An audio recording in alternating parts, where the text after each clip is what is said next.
ពេលខ្លះយើងត្អូញត្អែនឹងជីវិតថាវាលំបាកណាស់ខ្ញុំធ្វើមិនបានទេខ្ញុំហត់ហើយប៉ុន្តែប្រហែលជាអ្នកធ្លាប់គិតទេថាវាមិនមែនជាការពិបាកពិតប្រាកដទេគ្រាន់តែអ្នកមិនទាន់ឃើញថាអ្វីដែលអ្នកកំពុងមានគឺអាចជាការស្រមៃរបស់អ្នកដទៃពួកគេប្រហែលជាចង់បានឱកាសដូចអ្នកការងារដូចអ្នកជំនាញដែលអ្នកកំពុងមានការលំបាក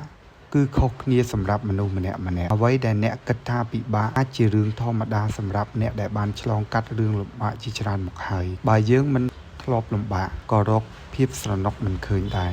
ឈប់ត្អូញត្អែចូលចាប់ផ្ដើមស្គាល់តម្លៃនៃអ្វីដែលអ្នកកំពុងមាននេះជាជំហាននៃការរីកចម្រើនចងចាំថាអ្វីដែលអ្នកគិតថាពិបាកអាចជាការត្រៀមខ្លួនសម្រាប់អ្វីដែលអស្ចារ្យនៅខាងមុខសូមមានមោទនភាព